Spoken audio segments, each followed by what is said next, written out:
Hello student, स्वागत है आपके इस चैनल पे। इस वीडियो में हम छत्तीसगढ़ माध्यमिक शिक्षक मंडल द्वारा दिसंबर माह में जारी किए गए असाइनमेंट नंबर 4 सब्जेक्ट गणित का असाइनमेंट लेकर आए हैं। इसके सभी हल आपकी बुक से ही लिए गए हैं, कोई भी क्वेश्चन बाहर से नहीं है।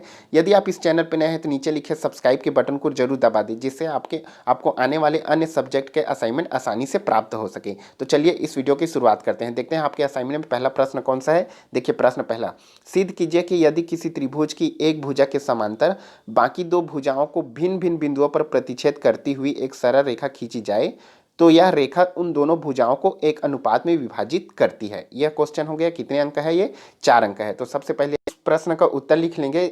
एक त्रिभुज एबीसी दिया गया है जिसमें भुजा बीसी के समांतर खींची गई एक रेखा अन्य दो भुजाएं ए बी और ए सी को क्रमशः डी और ई पर काटती है। क्या बोला गया है? एक ए बी सी त्रिभुज ले लेते हैं जिसको ए बी की भुजा और ए सी की भुजा को मध्य से डी और ई पर काटती है। अब देखिए हमें सिद्ध क्या करना है, हमें सिद्ध करना है A D upon D B. क्या हो गया? A D upon D B बराबर किसके हो जाएंगे? A E upon E C. इनके क्या हो जाएंगे? बराबर हो जाएंगे। सिद्ध करना है, इस प्रकार से लिखा जाता है। इसको जरूर लिखेंगे आप, सिद्ध करना है, क्योंकि इसमें आपके 1 नंबर बन जाते हैं। इतने में ही दिया गया है, सिद्ध करेंगे। अब नेक्स्ट स्टेप में आ जाए। नेक्स्ट स्टेप पूरे स्टेप बाय स्टेप लिख लेंगे। बी का ई से तथा सी को डी से मिलाइए तथा डी एम कोण ए सी एवं ए एन कोण ए बी खींचिए। इस प्रकार इसको स्टेप बाय स्टेप क्या करेंगे? पूरा लिखते जाएंगे। यहाँ लिखेंगे कोण ए त्रिभुज ए डी ई का क्षेत्रफल 1/2 आधार इंटू ऊंचाई। इस प्रकार लिखेंगे और इसको हर एक स्टेप को क्या करते जाएंगे? लिखते जाएंगे। उसके बाद नेक्स्ट स्टेप आ जाएगा इस प्रकार का। इस स्टेप को लिख लेंगे, फिर इस स्टेप को इस प्रकार लिखते जाएंगे तो लास्ट में क्या आ जाएगा? इस प्रकार हमारा हल प्राप्त होगा। A D upon D B equal to A E upon E C. इस प्रकार क्या होगा? यह सिद्ध होगा। तो इसको आप अच्छे से वीडियो को पॉज करके समझ के लिख सकते हैं। उसके बाद आ जाते हैं नेक्स्ट क्वेश्चन में। क्वेश्चन नंबर 2, सिद्ध कीजिए कि एक समकोण त्रिभुज में कर्ण का वर्ग शेष दो भुजाओं के वर्गों के योग के बराबर होता है। क्या बोला गया है? किसी त्रिभुज में क्या बोला गया है? कर्ण का वर्ग लंब का और आधार के वर्ग के योगफल के बराबर होता है। ये हमें सिद्ध करना है। तो इस प्रकार हल लिख लेंगे। हमें एक समकोण त्रिभुज एबीसी दिया गया है जिसका कोण बी समकोण है। ओके, सिद्ध करना है ए सी का वर्ग इक्वल टू ए बी का वर्ग प्लस बी सी का वर्ग। इस प्रकार हमें इसको क्या करना है? सिद्ध करना है। रचना करेंगे।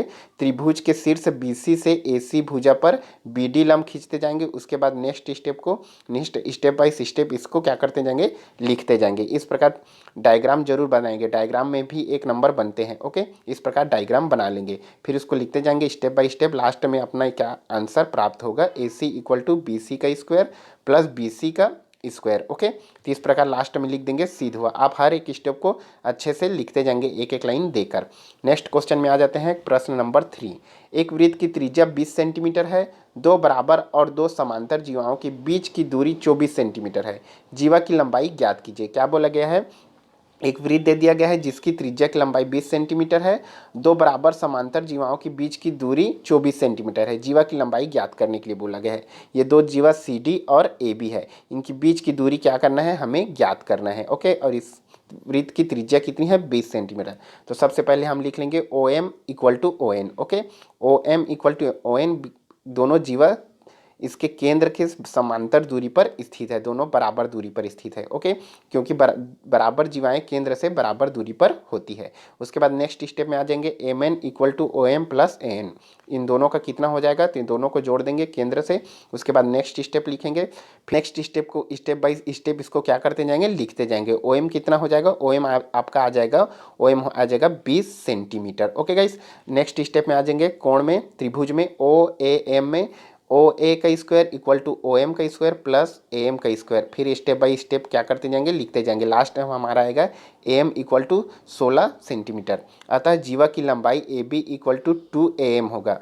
16 इंटू 2 करेंगे। ओके, 32 सेंटीमीटर इसका आंसर आ जाएगा। तो क्या हो जाएगा? इन दोनों की बीच की दूरी, इन दोनों जीवा के बीच की दूरी आ जाएगी 32 सेंटीमीटर। तो इसको सारे स्टेप बाय स्टेप आप करते लिखते जाएंगे। ओके, ये लास्ट में आ जाएगा आंसर। यहाँ पे आंसर जरूर लिखेंगे, उत्तर।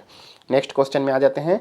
प्रश्न नंबर 4, सिद्ध कीजिए कि बाह्य बिंदु से वृत्त पर खींची गई स्पर्श रेखाओं की लंबाइयाँ बराबर होती है। क्या बोला गया है? किसी वृत्त की बाह्य बिंदु से, मान लीजिए ये कि वृत्त है, वृत्त की बाह्य बिंदु ए से खींची गई स्पर्श रेखा एपी और एकी दोनों क्या होती है, आपस में बराबर होती है। इसको सिद्ध करने के लिए बोला गया है। तो इसका हल लिख लेंगे। एपी और एक्यू एक बाह्य बिंदु ए से वृत्त पर खींची गई दो स्पर्श रेखाखंड है, एपी और एक्यू। हमें सिद्ध क्या करना है, एपी इक्वल टू एक्यू, ये सिद्ध करना है। इसको जरूर लिखेंगे, सिद्ध करना है AP इक्वल टू AQ। अब नेक्स्ट स्टेप में आ जाएंगे, रचना करेंगे। वृत्त के केंद्र O से APQ को मिलाते जाएंगे। उसके बाद क्या उत्पत्ति होगी, त्रिभुज OPA तथा त्रिभुज OQA में। इस प्रकार नेक्स्ट स्टेप बाय स्टेप क्या करते जाएंगे, लिखते जाएंगे। लास्ट में आ जाएगा अतः AP इक्वल टू AQ, जो कि सर्वांगसम त्रिभुज की संगत भाग होता है, अतः यह सिद्ध हुआ। ओके गाइस, सभी स्टेप को लिख लेंगे और लास्ट में लिख देंगे सिद्ध हुआ। उसके बाद नेक्स्ट क्वेश्चन में आ जाते हैं और लास्ट क्वेश्चन, क्वेश्चन नंबर 5। देखिए, त्रिभुज ABC की परिगत वृत्त की रचना कीजिए जिसमें AB equal to BC equal to CA बराबर 6 सेंटीमीटर। रचना की पद को लिखिए। देखिए, मैं इस असाइनमेंट के क्वेश्चन को आपको समझा नहीं रहा हूँ, समझाऊंगा तो ये वीडियो 30 मिनट का बन जाएगा। समझाने में ज़्यादा टाइम लगता है, इसलिए समझाने के लिए अगले वीडियो बना दूंगा। आप इसको अच्छे से लिखना चाहते हैं तो लिख सकते हैं स्टेप बाय स्टेप, समझाने में बहुत अधिक समय लग जाता है। त्रिभुज की परिवृत्त की रचना क्या हो जाएगी, तो देखिए दिया गया है त्रिभुज ABC में AB BC CA सभी त्रिभुज की सभी भुजाएं क्या है, बराबर है, जिसकी लंबाई कितनी है, 6 सेंटीमीटर। अब इसमें बोला गया है परिगत वृत्त की रचना कीजिए, मतलब त्रिभुज की हर एक कोनों से मिलती हुई एक त्रिवृत्त बनाइए इस प्रकार की। इसको करेंगे, रचना के पद को लिख लेंगे। एक त्रिभुज ABC बनाया जिसमें AB equal to BC equal to CA 6 centimetre. उसके बाद नेक्स्ट स्टेप में आ जाएंगे, भुजा BC व AC का लंबवर्धक रेखाएं क्रमशः L और M खींचते हैं जिसका प्रतिच्छेद बिंदु O पर प्राप्त हुआ। उसके बाद तीसरा स्टेप है OC को मिलाएं। चौथा स्टेप है OC त्रिज्या लेकर बिंदु O को केंद्र मानकर वृत्त खींचते हैं जो बिंदु ABC से होकर जाती है।